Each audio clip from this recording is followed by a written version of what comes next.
بسم اللہ الرحمن الرحیم۔ عائشہ اسلامک ہسٹری کی پیاری بہنوں اور بھائیوں، السلام علیکم ورحمۃ اللہ وبرکاتہ۔ آج کی اس ویڈیو میں آپ کے ساتھ یکم ذی الحج کے دن کا خاص عمل اور وظیفہ شیئر کرنے جا رہی ہوں۔ یہ عمل، یہ وظیفہ خاص طور پر یکم ذی الحج کے دن کا عمل ہے، اور خاص طور پر آپ نے یکم ذی الحج کے دن دو اعمال کرنے ہیں جن کی برکت سے رب کریم آپ کے رزق میں اضافہ فرما دے گا، آپ کے کاروبار میں خیر و برکت ہوگی، اور آپ رب کریم سے جس بھی جائز حاجت کے لیے دعا مانگیں گے رب کریم آپ کو وہ چیز ضرور عطا فرما دے گا۔ تو میری بہنوں اور بھائیوں، کوئی بھی عمل، کوئی بھی وظیفہ کرنے سے پہلے ایک تو کام آپ نے درود پاک کا کرنا ہے، اور دوسرا کام آپ نے توبہ استغفار کرنی ہے۔ اللہ رب العزت کی ذات سے جب آپ اپنے گناہوں کے لیے معافی طلب کریں گے تو رب کریم پھر آپ کی ہر دعا کو ضرور قبول فرمائے گا۔ تو میری بہنوں اور بھائیوں، اب میں آپ کے ساتھ اللہ کا ذکر کرنے کی فضیلت، برکات شیئر کرنے جا رہی ہوں، اور ساتھ ساتھ ہی آپ کے ساتھ توبہ استغفار کرنے کی فضیلت، برکات شیئر کرنے جا رہی ہوں۔ میری بہنوں اور بھائیوں، سورۃ احزاب میں اللہ تعالیٰ کا ارشاد ہے کہ اے ایمان والو، اللہ کو بہت یاد کیا کرو اور صبح اور شام اس کی تسبیح بیان کرو۔ اسی طرح اس کی ایک اور آیت میں اللہ تعالیٰ کا ارشاد ہے کہ بے شک اللہ تعالیٰ اور اس کے فرشتے نبی پر رحمت بھیجتے ہیں، اے ایمان والو تم بھی ان پر درود بھیجا کرو اور خوب سلام بھیجا کرو۔ یعنی اللہ تعالیٰ اپنی خاص رحمت سے اپنے نبی کو نوازتے ہیں، اور اس خاص رحمت کے بھیجنے کے لیے فرشتے اللہ تعالیٰ سے دعا کیا کرتے ہیں۔ لہٰذا مسلمانوں، تم بھی رسول اللہ صلی اللہ علیہ وآلہ وسلم کے لیے اس خاص رحمت کے نازل ہونے کی دعا کیا کرو، اور آپ پر کثرت سے درود و سلام بھیجا کرو۔ اسی طرح سورۃ ال عمران کی آیت میں اللہ تعالیٰ کا ارشاد ہے کہ تقوی والوں کی صفات میں سے یہ ہے کہ وہ لوگ جب کھلم کھلا کوئی بے حیائی کا کام کر بیٹھتے ہیں یا کوئی بری حرکت خاص اپنی ذات کو نقصان پہنچاتے ہیں تو اسی لمحہ اللہ تعالیٰ کی عظمت اور عذاب کو یاد کر لیتے ہیں، پھر اپنے گناہ کی معافی چاہتے ہیں، اور بات بھی یہ ہے کہ سوائے اللہ تعالیٰ کے کون گناہوں کو معاف کر سکتا ہے، اور برے کام پر وہ اڑتے نہیں، اور یقین رکھتے ہیں کہ توبہ سے گناہ معاف ہو جاتے ہیں۔ یہی وہ لوگ ہیں جن کا بدلہ ان کے رب کی طرف سے بخشش اور ایسے باغ ہیں کہ جن کے نیچے نہریں بہہ رہی ہیں، یہ لوگ ان باغوں میں ہمیشہ رہیں گے، اور کام کرنے والوں کی کیسی اچھی مزدوری ہے۔ میری بہنوں اور بھائیوں، اللہ کا ذکر کرنے میں بڑا ہی سکون اور اطمینان ہے۔ حضرت ابو موسیٰ سے روایت ہے کہ نبی پاک صلی اللہ علیہ وآلہ وسلم نے ارشاد فرمایا کہ جو شخص اللہ تعالیٰ کا ذکر کرتا ہے اور جو ذکر نہیں کرتا، ان دونوں کی مثال زندہ اور مردہ کی طرح ہے۔ ذکر کرنے والا زندہ اور ذکر نہ کرنے والا مردہ ہے۔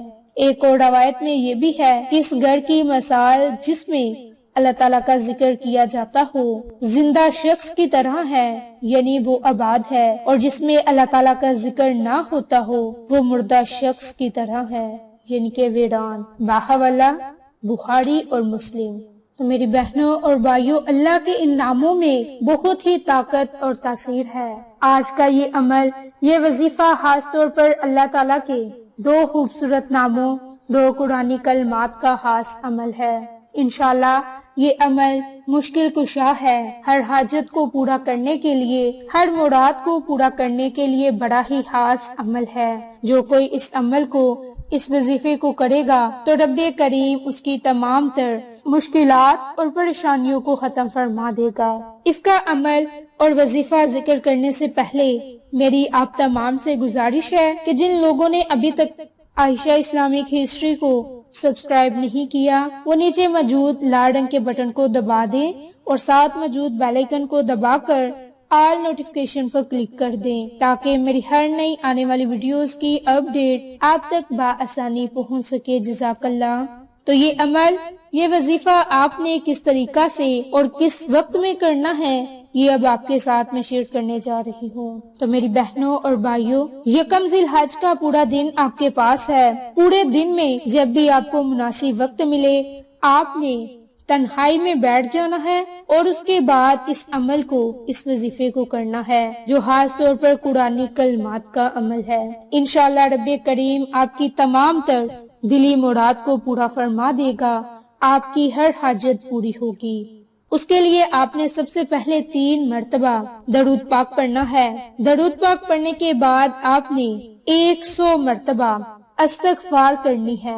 استغفار کی تسبیح کرنے کے بعد آپ نے 41 مرتبہ اللہم مغفر لی یا تواب یا کریم، اللہم مغفر لی یا تواب یا کریم۔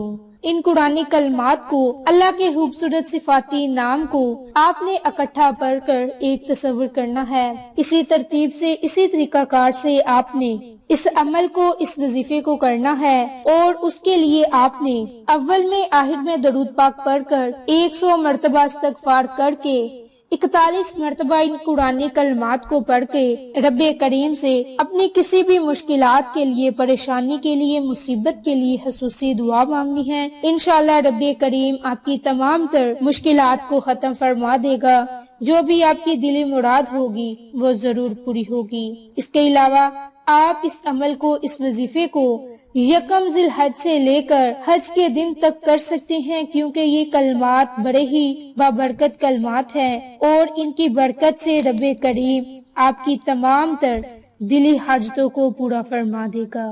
جو کوئی میری بہن یا بھائی رات کے وقت اس عمل کو، اس وظیفے کو کرنا چاہے تو اس کا طریقہ کار کچھ یہ ہے جو اب میں آپ کے ساتھ شیئر کرنے جا رہی ہوں، لیکن اس سے پہلے آپ کے ساتھ یہ مختصر سی حدیث پاک شیئر کروں گی کہ حضرت ابو ہریرہ سے روایت ہے کہ نبی کریم صلی اللہ علیہ وآلہ وسلم نے ارشاد فرمایا کہ جب تم میں سے کوئی اپنے بستر پر آئے تو بستر کو اپنے تہمد کے کنارے سے 3 مرتبہ جاڑ لے، کیونکہ اسے معلوم نہیں کہ بستر پر اس کی غیر موجودگی میں کیا چیز آ گئی ہو، یعنی کہ ممکن ہے کہ اس کی غیر موجودگی میں بستر کے اندر کوئی زہریلا جانور چھپ گیا ہو۔ پھر اس کے بعد رب کریم سے دعا مانگے کہ اے میرے رب، میں نے آپ کا نام لے کر اپنا پہلو بستر پر رکھا اور آپ کے نام سے اس کو اٹھاؤں گا۔ اگر آپ سونے کی حالت میں میری روح کو قبض کر لیں تو اس پر رحم فرما دیجئے گا، اور اگر آپ اسے زندہ رکھیں گے تو اس کی اسی طرح حفاظت کیجئے گا جس طرح آپ اپنے نیک بندوں کی حفاظت فرماتے ہیں۔ باہوالا بخاری۔ تو میری بہنوں اور بھائیوں، جب آپ بستر پر لیٹ جائیں اور رات کے وقت اس عمل کو کریں تو آپ اپنا بستر جاڑ لیں، دائیں کروٹ لیٹ کر سب سے پہلے 3 مرتبہ صرف درود پاک پڑھیں گے اور 7 مرتبہ اللہم مغفر لی، ان قرآنی کلمات کو آپ نے پڑھ کر 7 مرتبہ اپنے دائیں اور بائیں جانب پھونک کر سو جانا ہے، اور اپنے مقصد کے لیے مختصر سی دعا کر لینی ہے۔ اپنے الفاظ میں رب کریم سے دعا مانگ لیجئے گا، انشاءاللہ رب کریم آپ کی تمام تر مشکلات کو، پریشانیوں کو، مصیبتوں کو ختم فرما دے گا۔ تو اگر آپ کو یہ ہماری ویڈیوز پسند آئے تو اسے لائک، شیئر اور سبسکرائب کریں۔ جزاک اللہ۔